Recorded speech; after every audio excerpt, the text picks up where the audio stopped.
Good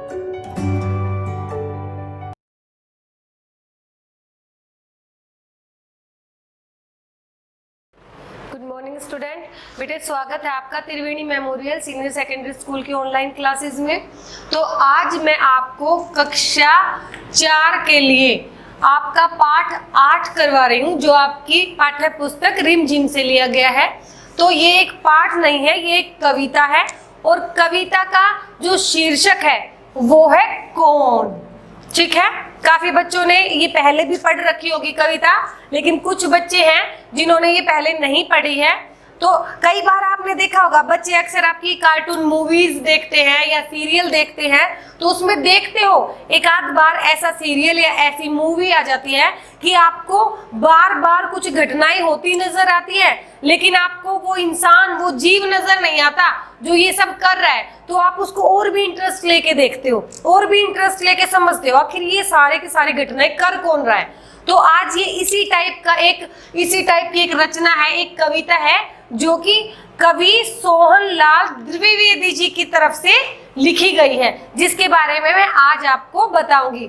तो ma'am को तो पता है ये कौन कौन है, लेकिन मैं अभी आपको नहीं बताऊंगी। मैं कविता जैसे जैसे समझाती जाऊंगी ना, तो आपके माइंड में एक चित्र उभर कर आएगा और आप मूवी के एंड में ये बता दोगे कि ये किसके बारे में मैम ने हमें समझाया है। तो मैं जैसे जैसे समझाऊंगी, हर बच्चा वीडियो को ध्यान से देखे, कविता को ध्यान से समझे और इसमें छुपे हुए कलाकार को पहचाने कि ये किसके बारे में कविता है। तो देखना, अपने आप को ब्रिलियंट समझना जिसने ये पहचान लिया। तो ये एक पहेली भी है, एक कविता भी है, एक मूवी, एक सीरियल भी है। तो रेडी? तो देखिए, जो हमारे कवि सोहनलाल द्विवेदी जी हैं, उनकी लिखी हुई ये कविता कैसे शुरू होती है? किसने बटन हमारे कुतरे। तो कवि क्या कह रहे हैं कि किसने बटन जो हमारे हैं, जो हमारी कुर्ती पे, हमारे कमीज पे बटन लगे होते हैं, वो किसने कुतर दिए हैं। कुतरे यानी तोड़ दिए हैं, काट दिए हैं दांतों से। किसने शाही को बिखराया, और कौन ऐसा जीव है जिसने ये मेरे कमरे में रखी हुई शाही सारी बिखरा दी है। कौन चट कर गया दुबक कर घर भर में अनाज बिखराया, और कौन जो अनाज भरा पड़ा था रसोई में, किसने वो खा भी लिया है और बिखरा भी दिया है। ऐसा कौन है जो खा भी रहा है और साथ साथ बिखरा भी रहा है? तो ऐसा कौन है जिसने हमें परेशान कर दिया है?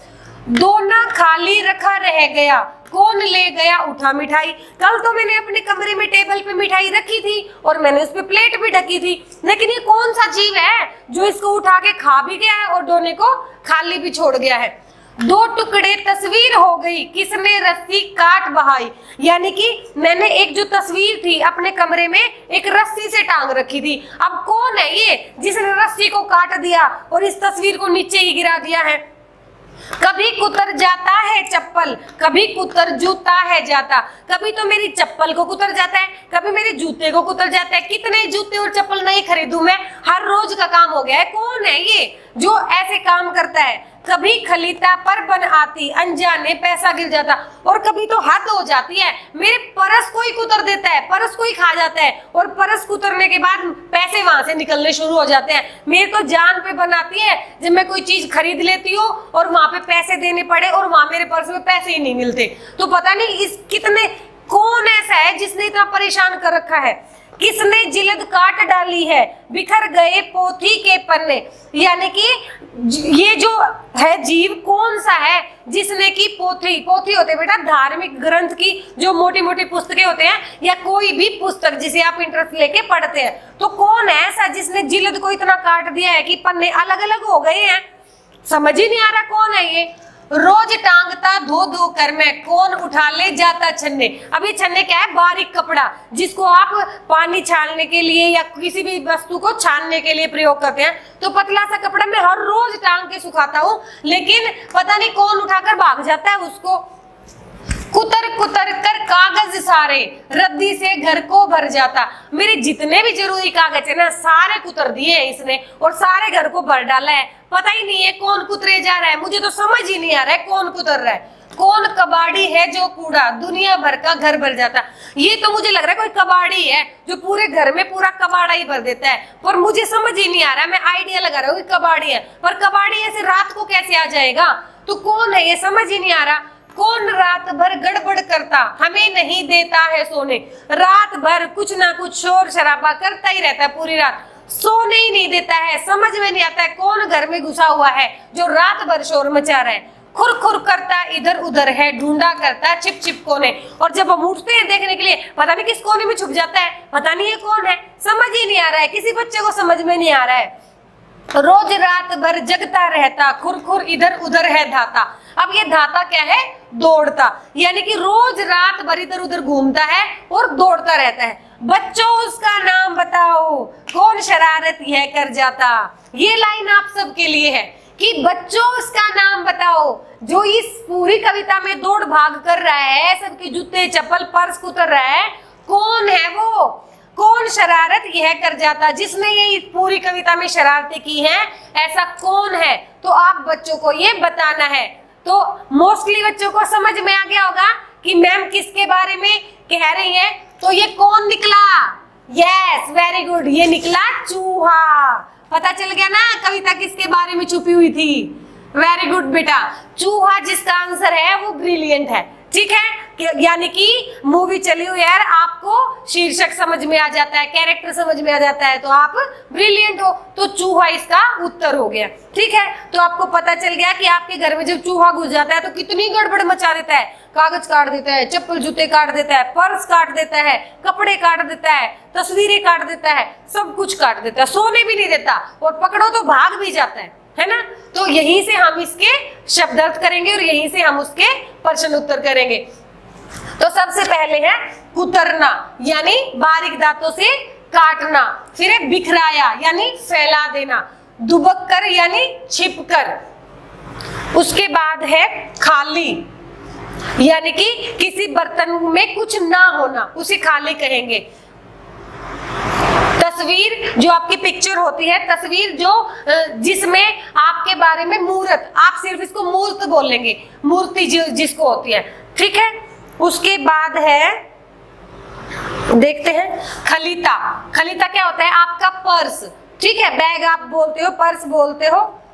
जिल्द, ये जो आपकी किताबों पे चढ़ती है, यानी किताबों का कवर। ठीक है, किताबों पे चढ़ाई जाने वाले कागज को हम जिल्द बोलते हैं। पोथी, यानी ग्रंथ होते हैं। उसके बाद है रोज, प्रतिदिन होता है। छन्ने, यानी पतला कपड़ा, या छलनी भी बोल सकते हो आप। रद्दी, यानी बेकार, जो हमारी किसी काम की नहीं होती। कबाड़ी, जो कूड़ा इकट्ठा कर लेता है। दुनिया, अगर दुनिया है तो जगत या जग है, अगर दुनिया भर तो पूरी दुनिया में। फिर है गड़बड़, यानी शैतानी। और रात, यानी रात्रि, निशा। खुरखुर, यानी खुरखुर की आवाजें करना। आवाजें यानी छिप छिप कर, यानी छिपना। ठीक है, उसके बाद में है धाता, यानी कि दौड़ना। और शरारत, यानी कि मस्ती। ये कवि का नाम है ही। अब हम कर लेते हैं इसके प्रश्न उत्तर। पहला प्रश्न, हमेशा कविता का पहला ही प्रश्न मैं हमेशा आपको कराती हूँ कि प्रस्तुत कविता कौन के कवि का नाम लिखिए। उत्तर होगा प्रस्तुत कविता कौन के कवि का नाम है? सोहन लाल द्विवेदी। दूसरा प्रश्न, कौन कविता में किस प्राणी के बारे में जिक्र किया गया है? उत्तर है कौन कविता में चूहे के बारे में जिक्र किया गया है। तीसरा प्रश्न, तीसरे प्रश्न को मैं थोड़ा सा बड़ा करूंगी क्योंकि उसको अलग अलग नहीं दिखाऊंगी मैं। प्रस्तुत कविता कौन में चूहे ने कौन कौन सी चीजों को काटा है?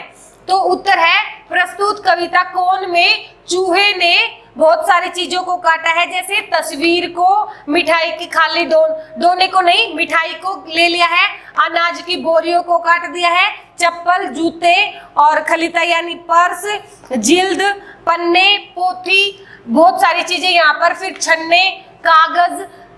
ठीक है, बस इतनी ही चीजें। यानी कि जब आप लिखोगे तो इनके बीच में कोमे लगा दोगे कि कागज है, पन्ने हैं, चप्पल है, जूते हैं, तस्वीर है, रस्सी है, पर्स है, ये सारी चीजें वो काट देता है।